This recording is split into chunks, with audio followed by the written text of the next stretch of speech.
And then he said, don't wish it was easier, wish you were better. Don't wish for less problems, wish for more skills. I can't catch a break, guys. Yeah. Get them the fuck away from me. I can't be around those guys. People think, oh, well, cleaning your room, that's just a cliche. It's like, yeah, really, eh? Just go ahead and try it. If people had any idea how powerful sleep is for healing from anything, and the fact that it's free. My mind is absolutely bulletproof, solid as a rock. Podcast. Welcome to the Fighting Fit podcast with myself, Brandon Mulligan, joined by the other Mulligan, Chris, and we are absent another Mulligan, Stephen. How are you, Stephen? Thanks for listening. So, Chris, you're just over with Stephen in Portugal. How was the retreat? What was the peak? What was the pit? It was pretty cool. We did yoga first thing in the morning, every morning. Jenny led it. It was absolutely delightful. After that, we had an amazing breakfast that Jenny basically did by herself. I helped. I was like her sous chef. I basically chopped everything up and all that jazz. After that, I made scrambled eggs as well. Made the Gordon Ramsay style scrambled eggs. It was class. And then after that, we did a wee. Yeah, exactly. And like not whisking them up beforehand, like whisking them up as they cook. It was lovely. After that, we had our mindset mastery sort of session where we were setting some goals, all that jazz. That was really, really cool. So the first thing that we did with that was we basically found out who we are, or we decided who we are, what we love to do, all that sort of stuff. And then incongruent with that sort of identity that we want to set for ourselves, we have our like 4 different little potted plants that we want to sort of water. One is community, one is wealth, one is health, and and I forget what was the last one. I forget what the last one was, but it was really, really good. Cool. I'm glad. You did extracurricular activities as well, didn't you? Yeah, we like kayaking and ski and snowboarding. What did you do? Guys, just so we're all aware. All right. Just so we're all aware, all of us Mulligans have a tendency of saying every 5 seconds instead of taking a pause, and that's why Chris is laughing hysterically because Brandon just sent me a message. He said, "Stop saying pause instead," and it's hilarious how much I say Anyway, when you're thinking, it's the need to fill every single sentence with a word instead of just kind of pausing. Yeah, no, you're 100% right. So we were supposed to go kayaking. But the water was too choppy, so we ended up playing a big round of pitch and putt, or not pitch and putt. It was like crazy golf, and that was unreal. It was really, really fun. We split into 2 teams. I'm not gonna go into too much details, but we had some funny names. Damn it. I got 1 hole in 1. I was delighted with it. It was super. Do you know where the ball just rolls and rolls and rolls and rolls and rolls? It was really cool. And the whole way going through the the crazy golf course, there's these little frogs, and they'll randomly spit water at you. They're not real frogs. They are little animatronic ones, and if you go by them, to get your ball, they're like placed strategically so you won't notice them, and you forget that they're there, and then all of a sudden you get soaked. That's pretty cool. Hilarious. Yeah, man, the amount of laughter that we had doing that. We also went on a big hike, going to I forget the name of it, Pier de Porta or something like that there, and the landscape is just incredible. That's cool. Yeah, it was really, really cool. The sea was real choppy. It shows how the water roads in on the cliffs and all that jazz. And your mind's elsewhere. Your mind's thinking of the M's. Yeah, it's so hard to focus. So the day before that, me and Stephen went paddleboarding. That was really cool. I fell into the water. It was not very fun. I panicked. As soon as I go swimming somewhere that's warm, I immediately think that there are a load of sharks in the water, and I couldn't touch the ground. But every so often I'd kick and my foot would hit a rock. I'd be like, ow, and I flipped the board upside down. It was terrifying. I swallowed a whole load of water. And then I had to jump and flip the paddleboard because it was upside down from under the water without any sort of purchase. Flipped it, tried to climb on it. My legs flipped under it, so I'm like zombied over it. I called Steve. I was like, Steven! And then he was like already dead far away, and he like couldn't turn fast. If you turn fast, he'll like flip over. So he's just there like gently turning around to save you. By the time I ended up getting up on my board, Steve was like, "Go on your knees. It's way easier." Because I was sitting down at this point, and I fell in trying to do it for my knees. So I was like, traumatized now. Can't do it. So I did the rest of the paddleboard on my But what is really, really cool about that is you can just rent the paddleboards and go out on your own. There's no like supervision. There's no anything like that. We went the whole way around the cliffs. It was really cool. It was really, really cool being able to explore on your own on a paddleboard along the coast of Portugal. That is so cool. Yeah, no, I'm jealous, especially we extra summer holiday. That's so cool. So cool. Yeah. Getting away from the sun, especially in the winter. There's nothing better than leaving the cold and hitting the heat. And Stephen actually lost his he broke his phone. Kayaking last week, didn't he? Yeah, he was trying to use my phone an awful lot. It was good. I was able to help him. A little bit, but he went in to get it fixed as well. And the guy behind the counter was like, "Oh, it's very broken. It's very, very broken." And he was like, "How much did it get fixed?" He was like, "Oh, €70." He was like, "I'll come back in an hour." And I was like, or me and Seymour were like, "Okay." Came back in an hour, and he was like, "Oh, it's very broken. Come back tomorrow." And then we came back tomorrow, and he was like, "Oh, it's very broken." And he was like, "Come back at like 8:00." And we came back at like 8:00. He's like, "It's very broken. I can't do anything." And he gave it back to him. Did you charge him? No. That's okay. That's just not bad. Cool. So the retreat was a big success. Obviously, there's a couple of rounds of people that were doing it. I had reports back from Ursula and Joe so far, and they both said it was like one of the best decisions that they ever made. I know Joe got sent home with a gratitude journal, so you're doing a little bit of gratitude journaling, were you? Oh yeah, we did. So every morning, what would happen is we'd do yoga, and after the shavasana, while me and Jenny got the breakfast ready and Stephen, everyone was sent back to their rooms and they'd fill out their gratitude journals. So in the gratitude journal, it gives you a wee like inspirational quote at the top. Do I have mine here? And then I do. I have mine right here. Ta-da! This is it here. Great, and nice.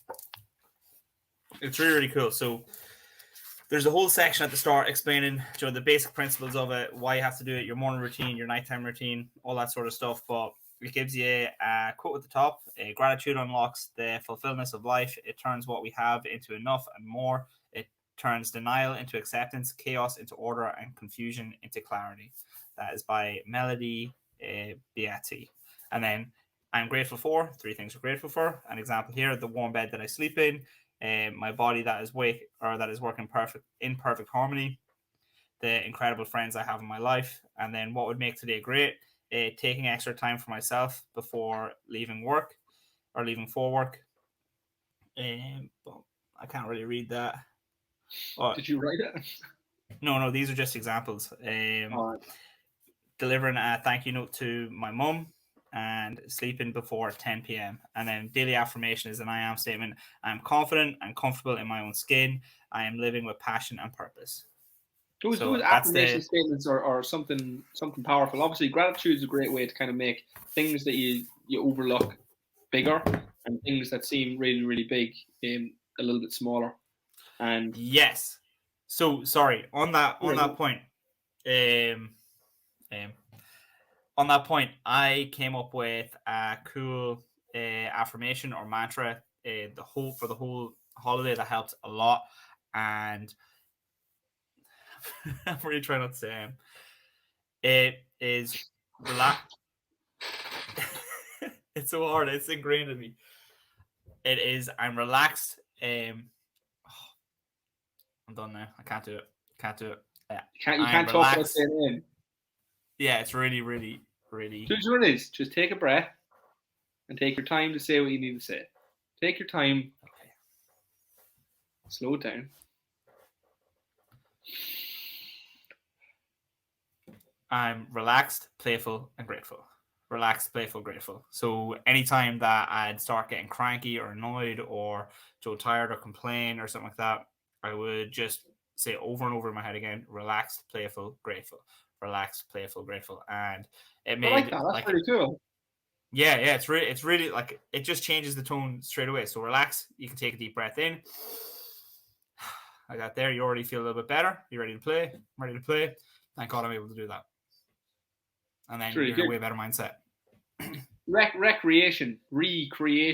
I was listening to somebody talking in a book about that, and they were saying that one of the best ways to kind of build a good, healthy brain, I think it was Gabriel Mate actually, throw back to every podcast we've done for the last 5 weeks, he was saying, those circuits are play circuits, and we really should be more comfortable playing, and having that kind of recreational time to create and play and mess around and just have some fun with it. It's so important, and everybody I find, obviously, once you become an adult, things get a little more serious. We tend to take ourselves an awful lot more serious, but being serious all the time is very stressful. Yeah, it really is. And I feel like adults in the Western world tend to forget that play is fun. Yeah, it's really good to do. It's a great way to pass your time. Everyone's very serious. Everyone's very stuck in work mode. They're not in. You need to be so you've got your two different nervous systems. You got your parasympathetic and your sympathetic, and one is fight and one is rest and digest. One is fight or flight, one is rest and digest. And to play, you need to be in rest and digest. So you can't really be playful in fight or flight. And so a lot of people are very stressed in the Western world, and they don't take the time to relax. And if they can't relax, well, then they can't be playful or grateful because they're stuck in that competitive mindset. So there's a mantra for you guys. Take it with you the rest of your day. Relax, play, playful, grateful. Say it again. Relaxed, playful, grateful. I got the playful part from, huh? It rhymes. I like it. Exactly. Yeah, exactly. No, it's really, really good. Relaxed, playful, grateful. I got the playful part from the lecture I went to see in Dublin with Jordan Peterson. It was really, really cool. One of the things he was saying, when you're trying to interact with other people in the world, it's like, do you want to play? That's this way you sort of, it's one of the best ways to interact with people. So you want to play a game, and the game should be fun, and it should be good, and it should be enticing, and it shouldn't be, like, I'm trying to take this from you, and you're like, everyone's out for themselves, and all that. It's a collaborative sort of thing. Let's see if we can make this the best possible game. And everybody treats everyone like just too high stakes. It's like, relax, we're only messing here. We settle down. Yeah. Right, cool. Yeah.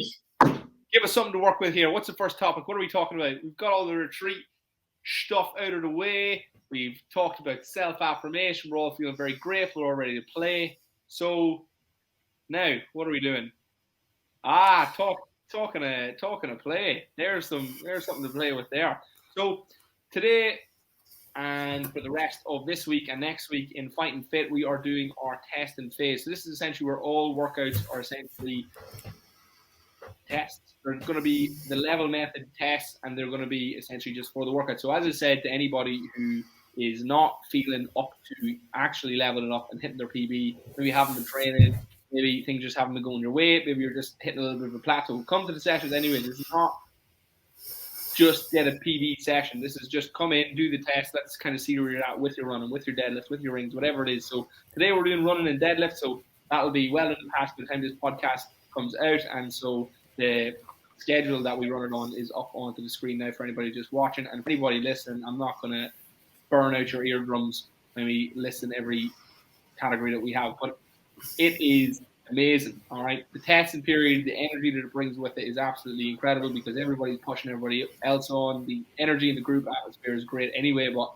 when people are getting PBs around them, and it's super impressive to kind of see, someone who is maybe relatively new and they come in and it's, maybe they're a wee underdog for deadlift and they're absolutely smashing it, or maybe it's somebody and they've always struggled with the front squat and they're just kind of breezing past the plateau, and people around can kind of see that and everybody's eyes are lighting up and high-fiving and clapping. It's absolutely amazing. So that's great crack. That's what we're doing right now, and it'll be very, very interesting to see who is where at the end of this and see if it changes the leaderboard. Not that it's a competitive leaderboard, but there is competitive people on the leaderboard who like to know. So that's what we're doing there. That's the test. I don't think I have any more to say about that. Chris? You pretty much summed it up. So just so everyone knows who's not a member of Fight and Fit, every 3 to 4 months we do a testing phase. The testing phase takes about 2 weeks to do, and there is alternate workouts. So let's say you're not really in the mood to test, you want to just get a workout in, and the alternate workout will be something similar to what you're testing. So there's an alternate workout for the deadlift today, and there's an alternate running workout. For tomorrow, there'll be an alternate rings workout, and there'll be an alternate neurological and core workout. And it's just an all-around good time. Nice. Next. Yeah, let's talk about the Jake Paul Silva fight. Did you watch it? I was talking to Wally, and he said, it was supposed to be good, but Jake landed some sort of like shot that barely touched him, and he dropped him. And then I went and I looked at it, and the shot he landed, much more aggressive. It was class. See that in an instant. Boom, there's no upcut there, one. Yeah, what was? So now after that, see if you can keep it playing in the background with no sound. Take that volume down. Perfect. Fair play to the two boys. Unbelievable. Also, Sugar Sean O'Malley, he was fighting over. We went to dinner, and I had that fight on my phone, and me and Stephen were watching it as everyone was having dinner. It was really, really cool. So look, that's the shot. Look, and after that shot, that's where he loses his footing. Pete, where is it? Oh, okay, you're coming up now. Look, that's the shot. He's already on the way down. He already lost his foot. And that other shot's kind of one got him. Boom, that was clean. That's the angle I seen it from. Boom. Actually, that connected 100%. I'm wrong. Yeah. That connected pretty well. There too. One was kind of a push, lifted his chin, and the other he cracked him on the cheek. That looked like he barely grazed him on the video I seen, but it's solid. It's two different angles. It's mad how angles make things look different. It really is. This is it. But yeah, Sugar Sean O'Malley, he was fighting Peter Yan, and I was expecting Peter Yan to. I really like the way I viewed that fight was that my heart was saying I wanted Sean O'Malley to win, but Peter Yan was just too good, and Sean's just too young, and he'll get his chance, just not right now. But he really put it to him, and it was a class fight. It was absolutely. I heard there was a dispute over it. Yeah, a lot of people were saying that Peter Yan was robbed. I don't think so. I thought it was a fairly even fight. I thought Sean won most of the exchanges. I think Sean was a lot more aggressive. He dictated the pace a lot, but Peter Yan got a lot of takedowns, but he didn't do much with them. Sean was throwing up loads of submissions from his back and was making Peter Yan work from the top position. Wasn't really staying in the same position for a long time, and Sean got up to his feet every single time. There was no damage done to him on the ground, so it's kind of null and void. And if you're rating the fight on damage, well then Sean basically cut him in the third round and landed a few bombs on him. Yan landed one really, really nice shot. Peter Yan landed a few nice shots on Sean, but I think Sean O'Malley got the better of the exchanges. I think he outboxed him. I think he landed cleaner shots. He dictated the pace. There was one point, I remember I was saying it to my friend Tiernan, that he kept switching his stance. He was like, what is he doing? Why is he switching his stance so much? I was like, man, I watched it, and in the space of like 15 seconds, or even 10 seconds, he must have changed his stance about 15 times. Like from left to right to left to right to left to right. Yeah, I was like, it would get so confusing. Do a little V step where you step back, step out, step back, step out. He did that like 15 times. It was insane. And I was thinking about that. If I was fighting him and someone was doing that, it would be so hard to settle. You'd be thinking, why the hell is he switching so much? Why the hell is he switching so much? And then boom, he'd step in and throw something crazy. So it was a really, really good fight. If you can watch it, I recommend you do. Yeah, Sean O'Malley is a very, very entertaining fighter as well. Yeah, he really is so funny. And he always does something crazy with his hair. Yeah, he's literally doing himself up like a clown. Yeah. But he plays up to it. I love, if you follow him on Instagram, he's so funny on Instagram. He's so funny. If you go back and you look at the photos of Sean O'Malley when he started, he was very cute. He was a little baby face guy. Like I didn't think much. Like if you judge a book by its cover, I was like, oh, this fella is like a wee naive schoolboy kind of thing. And he's not. Like, and all of a sudden he's throwing 360 bloody front kicks, bloody spinning backhand, spinning back fist, spinning back elbows, throwing really, really cool. Look at that from Peter Yan. What an athlete! Honestly, I was expecting Peter Yan to come in and just kick the crap out of him. What age is he? 29. He's 2 years in it. Yeah, I would say, but in my head, I don't know why I keep thinking that Sean's so young. Sean, how old is Sean there? 28. 27. 27. Back it out. We're the same age. Fair Yeah. play, Sean. Fair play to you. Fair play to you. Yeah, very, very long as well. That's something you notice in there, Australia. that backhand landed loads. And What his a footwork sport. is just so good. What a sport. Yeah. I remember watching UFC for the first Look at time. this defense. Just barely Sorry. been able to watch it because it's so gruesome. Yeah, sometimes it gives you that feeling that like this is very violent. Yeah. But again, like not really anymore. But like I remember like when I first watched it, I seen boys getting like proper kicked in the head and blood and stuff. I was like, "Gee, this is insane." And now you just kind of get used to it. I'm definitely desensitized. They're throwing up an arm bar. Boom, spinning out. Look at that. Punching on the exit. Boom, again. Boom. Look at that boxing. Like, honestly, and then he went for the takedown at the end. Took us back. That's pretty cool. Yeah, so coming up now in the levels, Chris. Obviously, myself and yourself are very, very near the black. I assume both of us think that we're going to get it first. How close are you? How many levels do you have to go? 2. I just have 2. I have 2 rings. I have to get 1 strict ring muscle up, and then I have to get black in upper lower endurance. And then I got this. That's pretty impressive. I'm pretty sure I've got 1, 2. Depends on the way you look at it. I could have 3.5. I have three to get the black and 1 to get up half a level.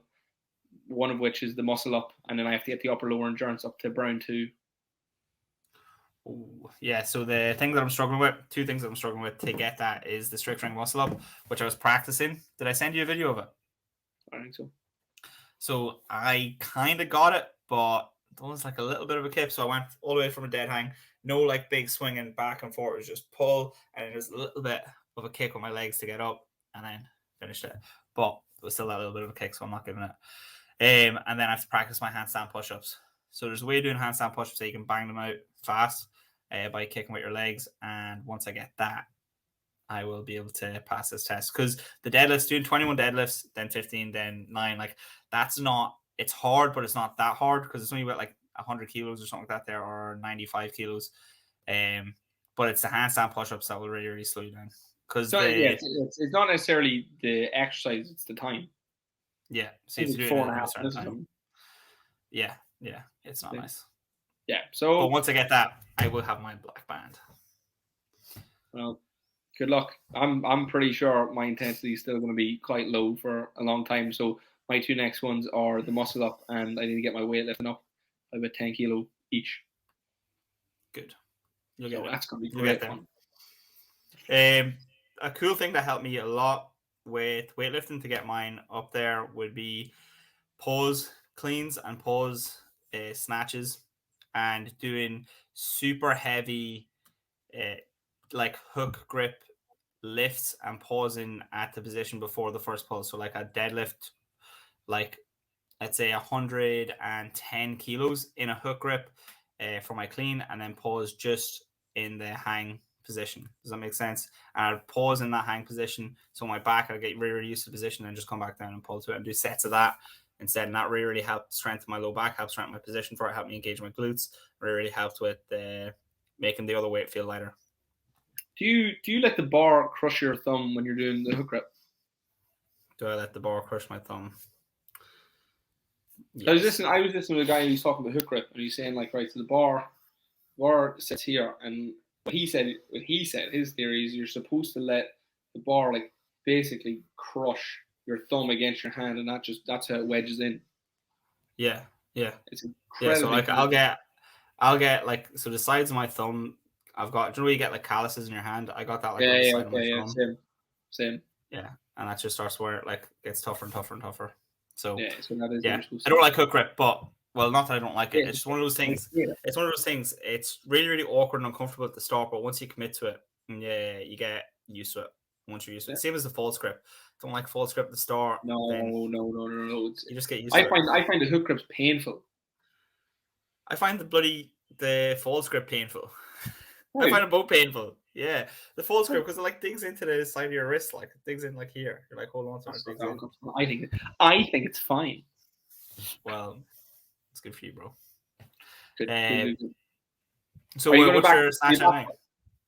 I don't know. I haven't snatched. with my headaches, I haven't snatched in months. I haven't done really any kind of crazy training in 3 months. Yeah. So, actually, one of the goals I set, because I want to talk to you about it. One of the goals I set was front splits, middle splits. I want to do the front splits and middle splits, and the only reason I don't have those is because I haven't programmed them into my training. And one of the things I have to do to get there, because one of the cool things on the reset retreat was that we set goals, and then we're like, what would it look like implementing these practices day to day? And I came up with I basically have to program flexibility training into my training. And the way I'm going to program it is I'm going to program in a few exercises. One, I'm going to program in actually practicing the middle splits. I'm practicing front splits, but I'm going to practice programming the couch stretch and the couch stretch for hip flexor flexibility, and then dumbbell RDLs, single leg dumbbell RDLs for hamstring flexibility. And then I'm also going to put in good mornings for my adductor mobility, and then seated wide leg good mornings on a cable as well. And with those 4 exercises, I'm going to try and use those to get my progressively overload them to get my front splits and middle splits, and hopefully I should get that within the next few months. Next few months. What do you think the time frame is? Like 3 or 4 months. Good luck. You think, like, if it's programming, I do it because, like, one of the things that I've been able to develop is consistency. Like, I have like really, really, really good consistency with showing up to the gym, and if I have those in at least each one of those once a week, and I can progressively overload it. It's good. If I find that I'm not making much gains week to week, I can program it in twice a week. I would love to see how you respond to it, because it took me now, in fairness, the last 3-4 months I haven't been doing it, and I made massive progress up to a point, and it just got to the sticking point where I just. What was the second point for you? My groin and deep up in my hamstrings. Like, it just feels like they're gonna fucking tear, and the way are tearing a little bit, gently tearing. And again, like, I know I could do it better, and I know could program it better, but I just thought it was so interesting how, because I have done loads of flexibility work, and I've got loads of mobility gains, and I feel like, for me anyway, I feel like my hamstrings and my groin, like, deep up on the front with one leg out and one leg each way, right up high into the hip and the groin. It is rock solid. Like, it's so hard to move. Like, millimeter, like what would be centimeters of progress is millimeters. It's so slow and painful, and it really regresses quick, which is annoying. But again, I think it'd be very, very interesting, because I know you're like, I'm more of a free spirit when I'm stretching. It's more just kind of like a feel thing. Yeah, that's what I was going to say to you. That's what I was going to say. I was like, how are you tracking progress? How are you doing that? And I'm like, the way I'm doing it, I know how I'm going to track my progress. That's why I think it'll be very interesting to see how you respond. Yeah, so that's going to be a cool one. So next few months, I'll be doing front splits and middle splits, and then we'll see how that translates to all my other lifting as well. Well, that's really a big thing I found incredibly helpful for my low back pain has been that groin, has been lengthening it out. And again, it's not to say I haven't made any progress. It's incredibly useful for low back pain, is having some slack in your groin, because if the groin's knotted up and locked up, the back has to do the moving. And I found it incredibly free, and just to be able to do that. Also for back pain, something like that. Sorry, go on. For anyone who doesn't really know, your hips, if your hips aren't working like hips, your lower back will try and translate that. So if your hips aren't working like hips, your low back will try and do the work of the hips. That usually comes in like a collapse, and either an excessive anterior tilt or an excessive posterior tilt, where you basically either stick your bum out way too much, or you collapse and it tucks in way too much as well. But if your hips can move like hips, and you got loose hamstrings, you got loose groin, you got loose adductors, your hips can actually work the way they're supposed to.